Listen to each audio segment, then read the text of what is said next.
Hi, I'm Rick Bleiweiss, author of Pignon, Scorpion, and the Barbershop Detectives, and the musical force behind Captain Rick's Retro Rocket Band. And welcome to Chapter and Verse.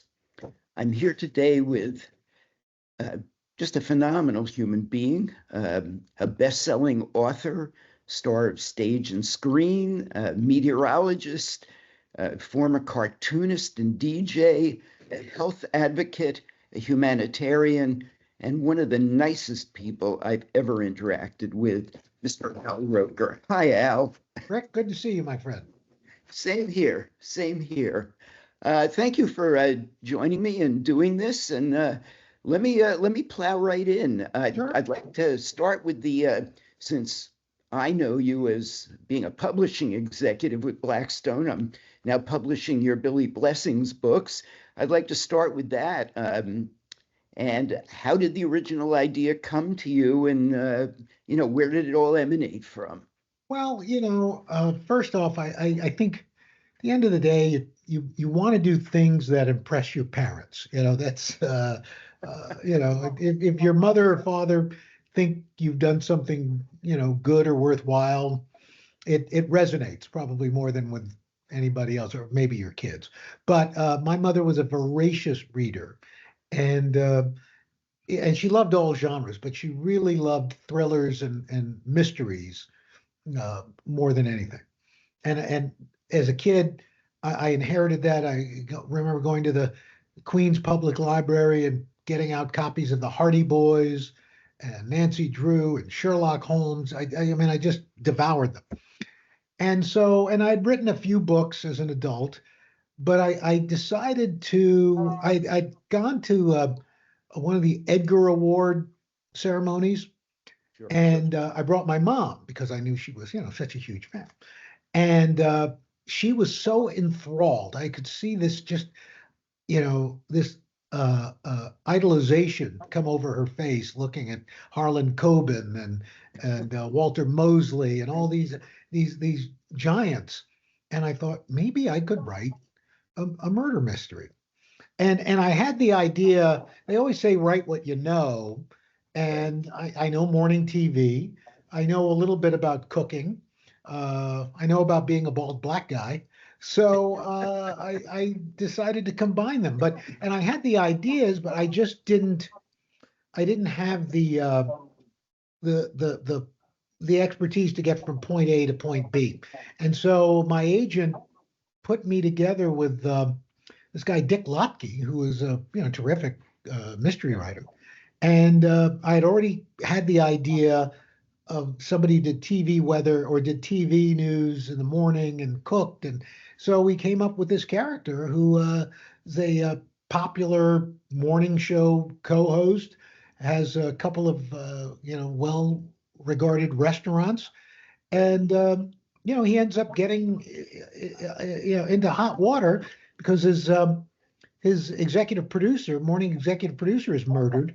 And he's the prime suspect. And so the cops kind of already think he did it. So if anybody's going to get him out of it, it better be him. And so, it followed on to there was the morning show mysteries, the midday show mysteries, murder mysteries, the late night talk show mysteries. And then with you guys, we republished those, but then came up with the Murder on Demand. Since streaming is such a big deal now, when we find Billy, he's in reduced circumstances, but still pretty happy, but is offered a chance back in the big leagues on TV through streaming. And of course, there's a murder, and he's in the middle of it. Yeah.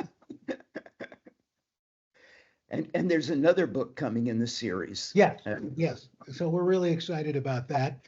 It's funny. The original series was turned into some Hallmark movies, murder, they're murder mysteries. They said, we love the idea. We just want to make your character a woman. All right. I don't know about being a woman, but sure. And the talented Holly Robinson Peete played Billie, Billie, and they moved it from New York to the Pacific Northwest, and she was a restaurant owner, but also worked on a local TV station. So, you know, it was kind of the same concept, only a little more friendly, less gruesome murders, you know, more fun. I always love it when they say he was tragically murdered. Well, very few people are gently murdered, or Yeah, exactly. he was comically murdered. You know, he was tickled to death. I get it. Um, yeah, actually, it's cool because Billy is a name that could go either male or female, so you didn't have to demand a whole new name for the character. No, that was very cool. So let me go back earlier in your career. I understand that you wanted to be a cartoonist at some point. Why, and did you try it, and what happened? I always loved comic strips. I used to, I grew up in Queens, and our local paper was the Long Island Press, Oh yeah. and they carried peanuts, and I would clip out the peanut strip and paste it into a one of those composition notebooks to collect them. And then I remember going to a bookstore, or not even a bookstore, like one of the luncheonettes, and they had those the turning displays that had different paperbacks, and there was a paperback with a collection of Peanuts characters. So, oh my God, look at this. This is amazing. Yeah.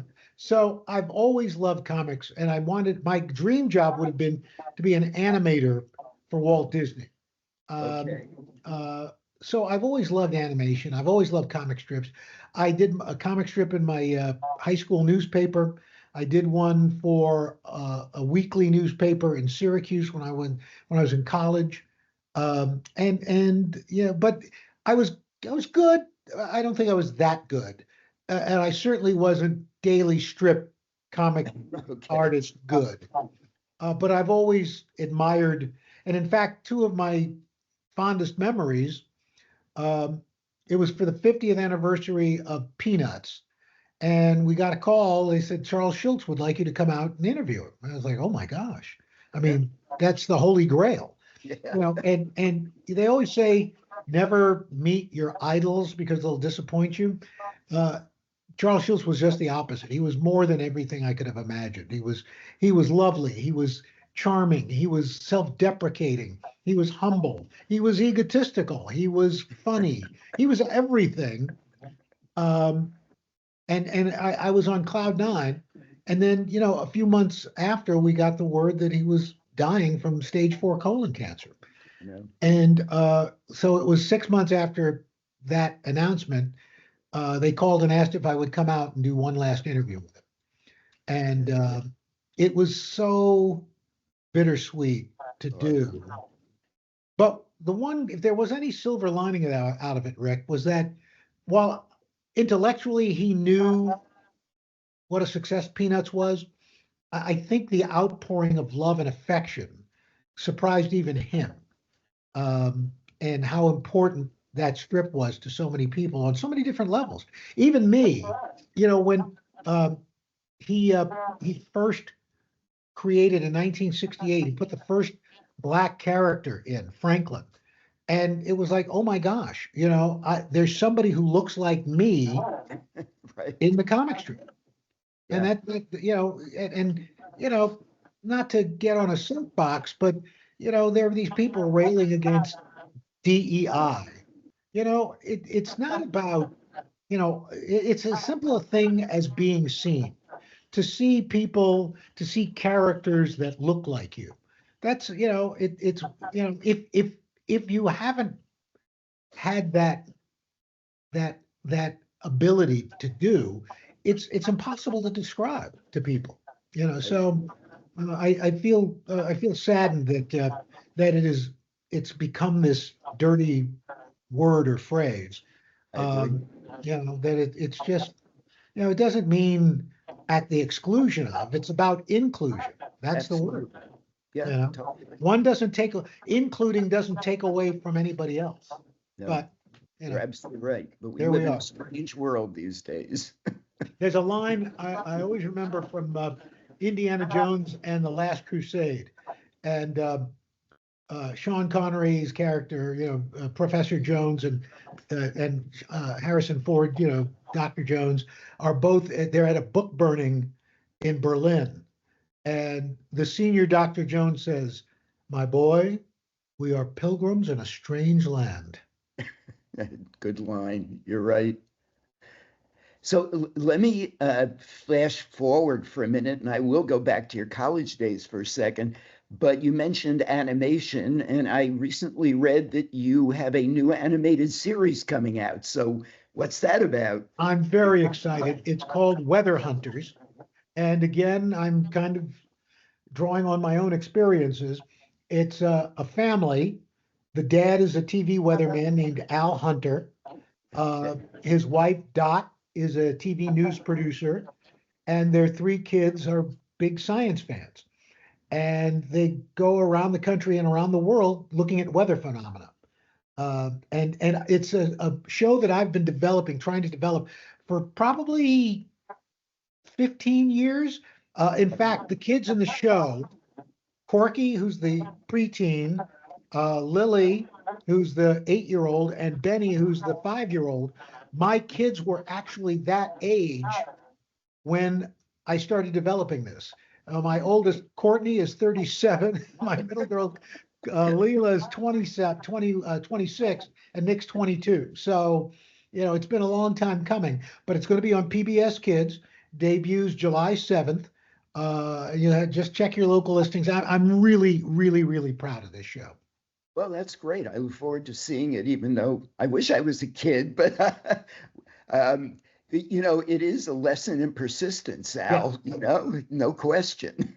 Yeah, good things come to those who wait. I think, especially in this instant gratification slash, social media world, the ability to wait for things to happen is really difficult for I think a lot of people, not just the younger generation. I think we're all being indoctrinated with that. One of the things I did recently, I bought a digital Polaroid camera, and it's amazing to watch people's faces light up as instead of seeing the picture immediately, they have to wait to see what the picture looks like. And I think that builds the anticipation. Yeah, and the gratification. Yeah, actually, I must say, when you said a digital Polaroid, it almost felt like an oxymoron when you were saying it, but I get it. Yeah, so I've taken it to a number of parties and stuff, and people are just like, "What is that? Oh my God!" You'd think you'd pulled out, Aladdin's lamp. That's great. Back to college. You were a DJ on your college radio station. Was that something that could have been your career? Or was that just a whim? Or oh my gosh, no! I grew up here in New York City, and every market had its share of shock jocks and DJs, but listen, growing up in New York City, I mean, the media mecca, we had just an embarrassment of. I mean, you had Don Imus, you had Soupy Sales, you had Harry Harrison, you had Dan Ingram, you had Cousin Brucey. You go across the dial. Murray the K. Murray the K. One of the original rock jocks. You go. It was really amazing to be able to listen to Howard Cosell on the radio, on American Information Radio. I always wanted to. You had Frankie Crocker on WBLS. Right. And so, I loved radio. I loved the immediacy of it. I loved the intimacy of it. Like a lot of my friends who I went to the State University of New York at Oswego, upstate New York, and a lot of us were from the New York area, and there was always a race to get on the air first, to use the bits that you heard all your favorite DJs use before your friends did. And what was funny, my first class in television performance, my college professor, Lou O'Donnell, said after my first on-camera bit, he goes, Roker, you've got the perfect face for radio. And yet, he's the guy who put me up for my first job doing weekend weather at the end of my sophomore year at the CBS station in Syracuse where we worked. But, weather was about the only the weather people were allowed to look normal to a little subnormal. You had either goofy looking guys or really hot women. As the weather person back in the 70s, it was very much like the movie Anchorman, Yeah. Oh yeah. My recollections of weather in New York, because I grew up in New York as well, was 𝐃𝐨𝐧'𝐭. Sure. And he fits right into what you're saying. That's right. 𝐃𝐨𝐧'𝐭, Frank Field, Dr. Frank Field, Yeah, I mean, absolutely. it was those were, so I was very fortunate, in that, again, there were a lot of great broadcast weather people around. I mean, I idolized Willard. He was my mentor. When I worked in Washington, when I left Channel 5 in Syracuse, I got a job at the 10 o'clock news in Washington, D.C., Channel 5. And he took me under his wing. And so that kind of informed who I would be, which, he always said, just be yourself. Because you can be a character, but that's not going to last. Right. If you're and Willard was the epitome of what you see is what you get. Oh yeah. Well, I didn't know him personally, but I loved him as a weatherman too, for sure. Yeah. So I guess early in your career, and I'm guessing, I think this is maybe after you were already at Today Show, I'm not sure. There was something about an elevator race on the Letterman show. And, actually, I was at that point, I wasn't even doing the Today Show. I was the local weather guy, and he got me, he would, because we did our shows across the hall from each other. He was in Studio 6A, we were in Studio 6B, that they would bring me on to do gags. I'd get tackled by Herschel Walker, not Herschel, it wasn't Herschel Walker. It was one of the Giants back then. I can't remember, but I'm walking across the hall, and out of the blue, he tackles me into a bunch of cardboard boxes. Just it was. Was it Stamp Huff? Yes. Yeah. And so I got on that show, and then by extension Conan O'Brien's show. Just because I was there, in a sense. In fact, I hold the record for Conan O'Brien of being a guest on the show more times than anybody else. Really? Because whenever there was bad weather, flights got canceled, things like that, they would tap me to come on. Because you were there. I was there. That's great. Possession is 9/10 of the law. So what was the elevator race? Was that a skit?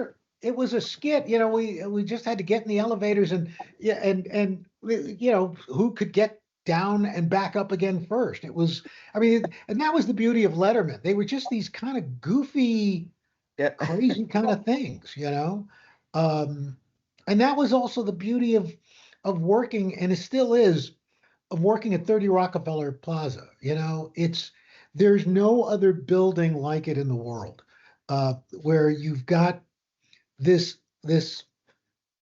really temple of broadcasting, where it first started as radio and then television, and it's probably, I don't think you can name one other broadcast facility where the address, where that where it is. You're right. Because of what it stands for and the shows that have emanated from here. Oh, you're absolutely right. I've been there both as a guest walking through with the tour, and then I was interviewed once a number of years ago, so I was actually on set, and it is a phenomenal environment, without a doubt. Yeah, and it's funny, they've over the last few years, there was a mezzanine that had been covered up for literally decades. And they finally, and it's where the radio audiences would go and wait to be Okay. taken up to do, and it's this gorgeous space, Art Deco space. Well, they've reopened it and they use it for different things. They've renovated it, but it's the whole space is just, it's an amazing building. I still never not appreciate where I work. The frescoes on the wall, the inlaid tiles in the floor, the sculptures on the outside. It really is something that is beyond belief. Yeah, I totally agree. And anybody that hasn't been there should be there. Yes. If they go to New York for sure. So uh, let's talk Macy's Thanksgiving Parade. Ah, Uh, how'd you get involved? And let's start there. well, I was my first time. I was actually on a float with a couple of weather people. We were the butcher, the baker, the candlestick maker, a guy named Joe Satilli, Joe Whitty, and myself. And I don't remember what year. I think it was '86, maybe. Um, and then after Willard decided to step back, I took his place, uh, and I would do the stuff uptown and then work my way downtown after the balloons left. And I can tell you, Rick, that it's one of those jobs that, when people come up to you and they say, I've grown up watching you do this parade. It's not Thanksgiving till I've seen you on the parade. It really is kind of mind-boggling.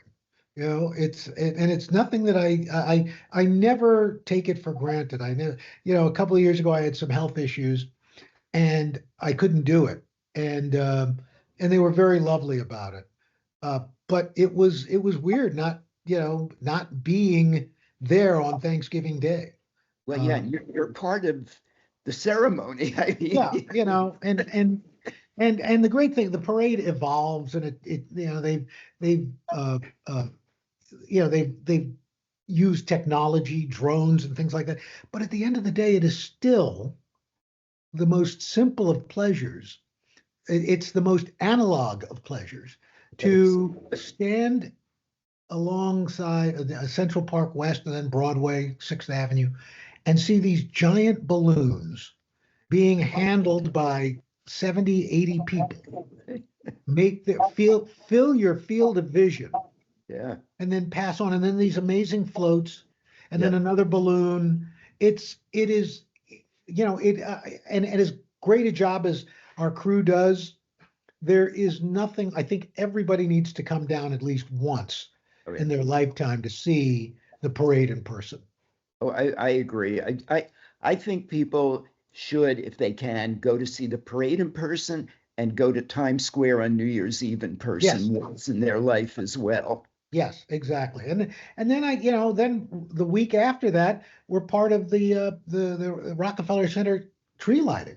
Yeah. And the funny thing is, my first year doing when I started at WNBC, which was 1983, it was kind of funny because the tree lighting was the last 5 minutes of Live at 5. It wasn't really even on TV. It wasn't on TV nationally. Right. And I was shadowing Dr. Frank Field. I was getting ready to start doing weekend weather there, and I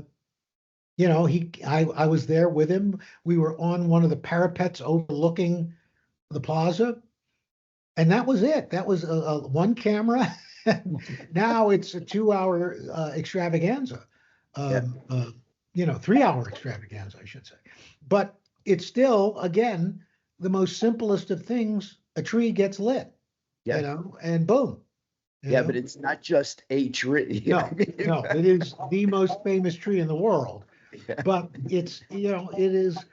but that, 50,000 people will pack that plaza.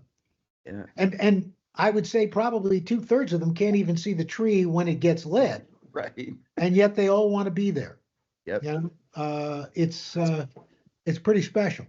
It is. It is. Going back to the parade for a second, and I don't know if anything does or not, but are there any anecdotes or incidents that happened during the parade that were humorous or anything that popped to mind? You know, not so much humorous as much as some just there were some miserable conditions. You know, you're doing this like this past year's parade was just it was 38 degrees and raining, and I mean raining. And at that point, it's like, you know, just let it snow. You know, that would be at least that would be pretty. You know, and in fact, this year it was just this miserable rain, miserable rain. Just as Santa hit the plaza, hit Herald Square, in front of Macy's, it did start to snow a little bit. Cool. So we had that, but we were soaked to the bone. I mean, just, you know, you're freezing, you know. But, you know, during the parade, your adrenaline's going and you're like, wow, this is great. And then it's over and you kind of let down. You go, oh my gosh, I'm miserable. I got to get out of these clothes. I get that. Wow. And you want to make sure you don't get pneumonia or anything like that either. So I understand you like game shows. I love game shows too. So the first thing is, are there specific game shows that are your favorites right now? You know, I have become my parents in that, you know, we do tend to watch Wheel of Fortune or, well, mostly Jeopardy. On occasion, if we've eaten dinner a little late, you know, it'll be Wheel of Fortune, but Jeopardy, you know, still is the you know, the I mean, that is a quiz show. That is not a game show, it's a quiz show. Yes. You know, my favorite of all time was Family Feud. I love that. And with Richard Dawson, you know, survey says, you know, and look, Steve Harvey does a terrific job. One of my favorite things, there was one year, this was years ago, NBC bought it for the summer, and we did Celebrity Family Feud, and I got to do 8 episodes, and it was so much fun. You know, I mean, it was terrific, and I've always there because it is the perfect blend of humor and real people and a game. You know, it's I mean, in a way, the only thing that comes close was I used to love watching Match Game with Gene Rayburn. And you know, all the double entendres, and you know, it was a really, for daytime, it was a really risque show for its time. Well, you know, there's a new version of it with Alex Baldwin as the host, and I think it's even more risque. Oh, I'm sure. I'm sure. It's very cool, though. I love that show too. Now, you were a contestant also on Wheel of Fortune and Jeopardy, right? Yeah, just on Wheel of Fortune, and it was Celebrities and Their Moms Week, and I tanked us. I did not do it. You know, and it's funny. You know, they talk about the pressure when you're in the studio. And I'm thinking, oh, I'm in TV studios all the time. And, you know, we're waiting to go on and I'm nailing puzzles left and right. People are going down and the suckers. I get in there and I freeze. I can't even remember what the puzzle was I was supposed to solve, but my mother was furious with me, you know, because that was her favorite game show. Okay. But you know, and then I got done and went back to the green room and started nailing puzzles again. I was like, my mother said, why couldn't you do that when you were on TV? So what was Remember This? Remember This was in the early days of MSNBC. They were trying different things just to be different than CNN. And they hired the producers of the $25,000 Pyramid to produce a news quiz show. Okay. And and it was really brilliant. If I do say so myself, and I had nothing to do with creating it, but the idea was they would go into the NBC News Vault archives, and they would run a clip, and the first question was directly related to the story that happened, and then each question thereafter kind of moved one step away from the story, but still was somehow related to it, almost 6 degrees of news. And it ran for just one season. It was an expensive show to produce, but we were nominated for best game show Wow. best daytime game/quiz show, and I got nominated for best host. We lost, but for a first time effort Oh, that's for great. a quiz show that was on a network that nobody knew I thought was a testament to the job our producers did. Oh, I would agree. I guess my last question on game shows is, if I'm not mistaken, didn't you host Who Wants to Be a Millionaire at one point? I did. I filled in. There was a point where, Meredith, to take vacation and stuff, Meredith Vieira was the host, the daytime host. And so they asked me to do it. And again, I remember the Regis Philbin version, and I was such a huge Regis fan. I'm only one man, Gelman, so, they asked me to do it, and I you tape 5 in one day, literally, and it was a lot of fun. It's a terrific show.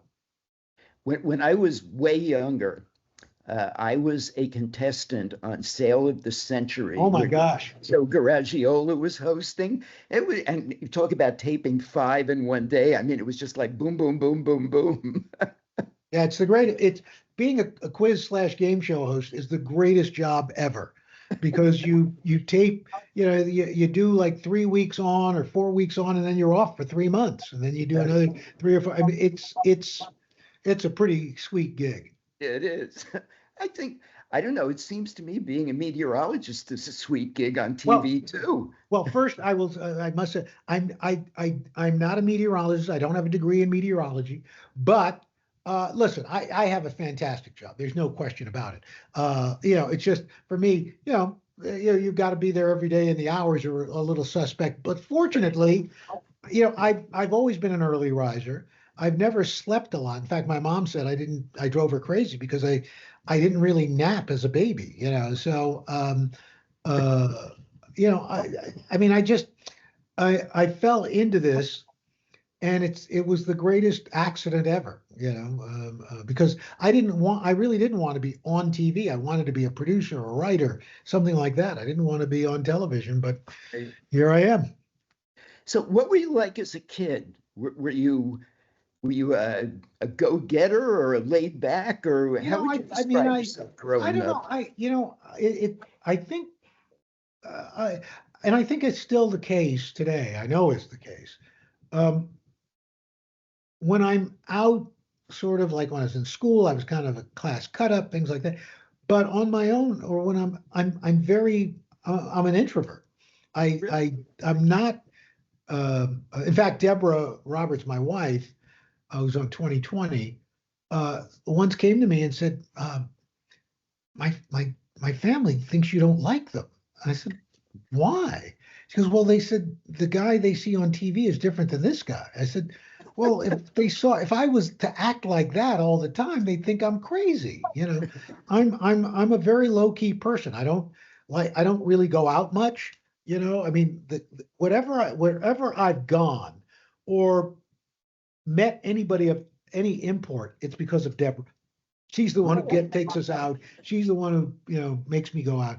Otherwise, I like having friends in. I like going to dinner with 2 or 3 couples, but big crowds and stuff like that. I mean, I enjoy being out of the window and doing all that stuff. But when I'm home, I'm home. Yeah, you're you, right? So theater. I know you have performed in theater, live theater, and how different is that from television? I mean, I'm sure it must be quite different. Oh, sure. It's like what I do is all ad lib. So it's we bounce off each other and feed each other straight lines and things like that. In the theater, I was Old Joe and Waitress. Twice, once for 10 weeks and then again for 8 weeks a year later. And, you have to read your lines, because there are other people depending on their lines off of your lines. So, and in fact, I had a stage manager who, even he did it the first week and he did it the 10th week. I'd come into my dressing room and there on my table would be, it was this, not this, this, not this, this, not this from the night before. But that said, it was the most exhilarating experience that I've had. It's a completely different feeling. And you can see why, especially stage actors, have this ego, because for people to applaud you when you walk out is and it's true what they say again. You think it's cliche, but every audience is different. Yeah. And, on any given night, things that killed the night before are just kind of laying there, and things that you didn't think were that good, they're all but out of their seats. So it's a living, breathing thing, and not unlike anything I've done. Do you see yourself doing any more theater, or is that part of your past life, or who knows? I don't know. Listen, Rick, I've never planned anything. I mean, the TV gig kind of came out of the blue. Doing this theater thing came out of the blue. Everything I've gotten is nothing I planned for. So who knows? So today's show, because obviously you are one of the people synonymous with that. I have a couple questions. How has it changed over the years from your perspective, and how has your role changed over the years? Because it appears to me it's expanded greatly.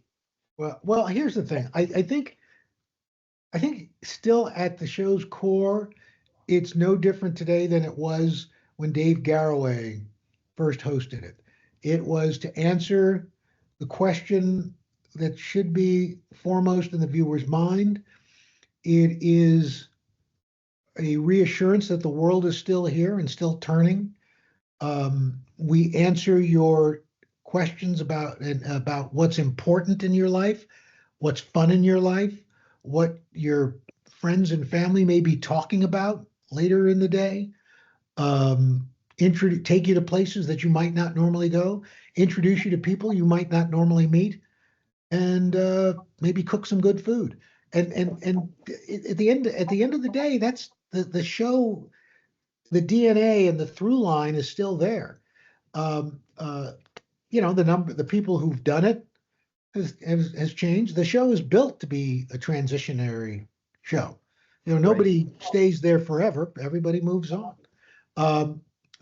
I've been very fortunate in that, and I think that's the hallmark of the show, is that people are allowed to move beyond their borders. A lot of places make you color within the lines. Right. And today's show lets you color outside the lines, do different things that interest you, things that fascinate you, things you might not think about doing.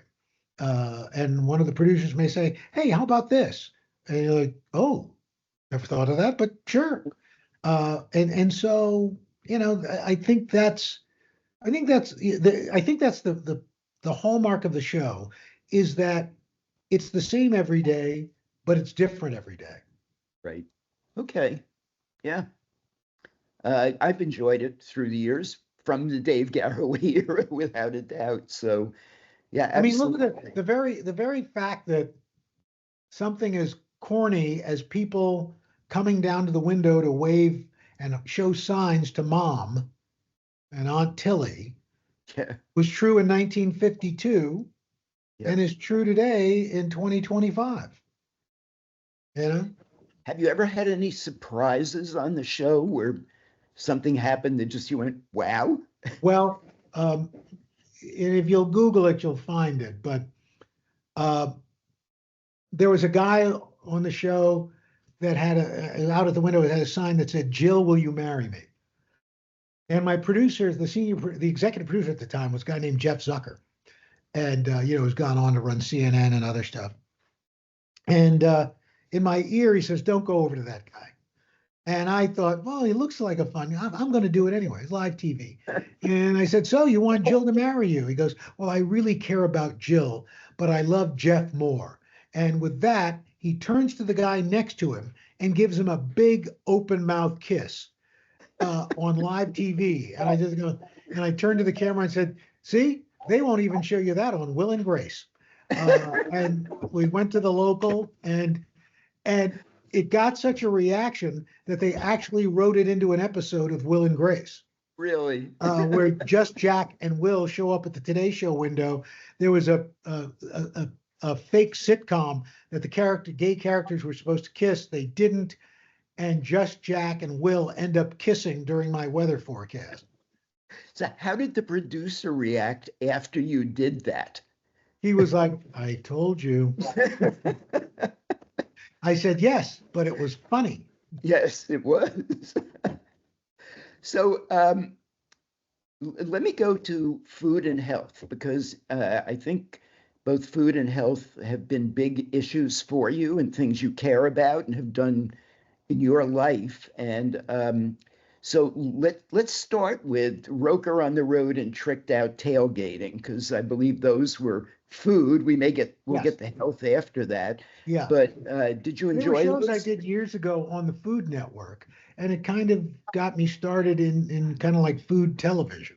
And they went by the boards, but I've always, I wrote a couple of cookbooks in the 90s. And then I most recently wrote one with my daughter, Courtney, called Al Roker's Recipes to Live By. But I've always had an appetite. I've always enjoyed it. And, weight, I've always struggled with my weight.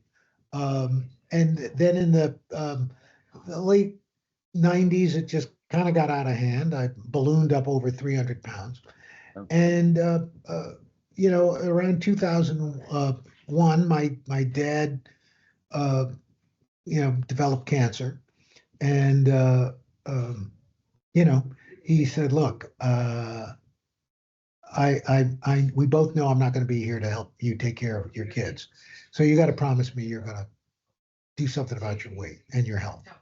And so, he passed away a month after that. And the next year, I decided to have a gastric bypass. It's still, a little bit of a struggle. It's not an end, it's not the ends, it's the means. Right. But, you continue to do what you can and try to, listen, it's a continuum, some days you're spot on, some days you're not. But I think if you average it out and you're doing better and trying to, build in some sort of fitness regimen. I had prostate cancer, and my doctor told me that when I got home from the surgery he wanted me to walk maybe 5 miles a day by the end of the week. It reminded me of the old Rodney Dangerfield bet. My doctor told me he wanted me to lose weight, walk 5 miles a day, call me at the end of the week. I call him up. He said, "Where are you?" "I'm 35 miles from home." So you have a mission to stay fit. You have health hacks, especially for people as they age. If I'm not mistaken, I was wondering if you could just talk a little about that.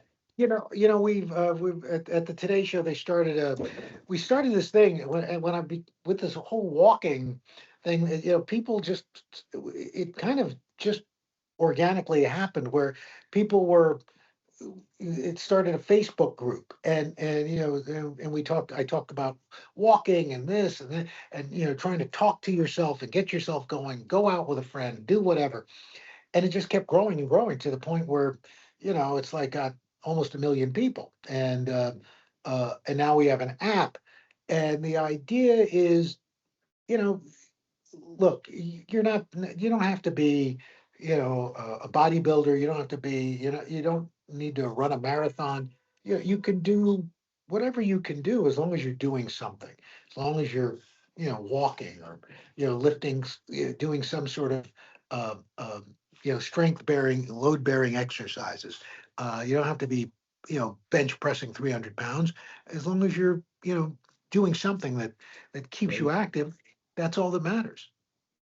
And now, does this tie into the Start Today Health app?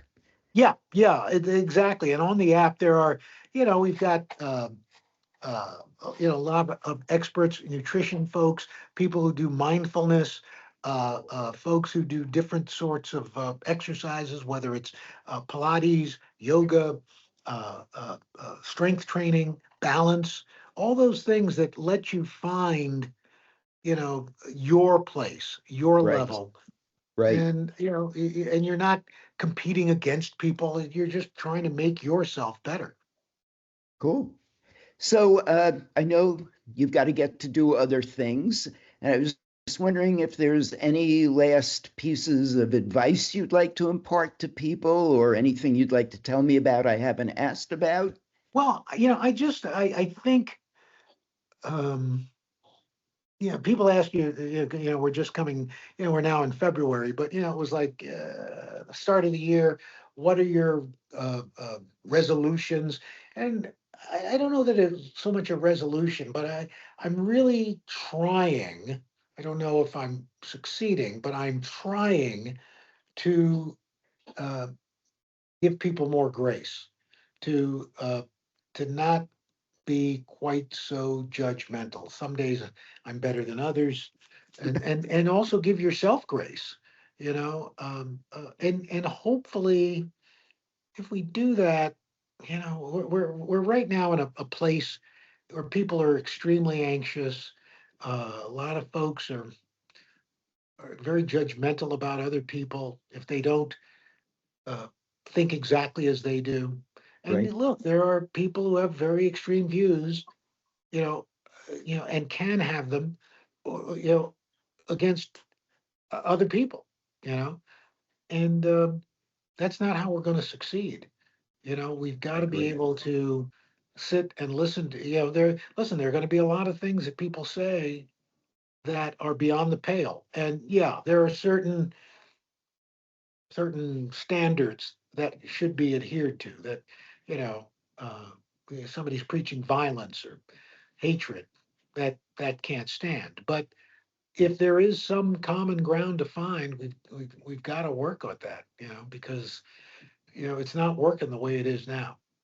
Yeah, I couldn't agree more. It just seems like, unfortunately, we're falling further apart than coming together, and that isn't healthy. You're right.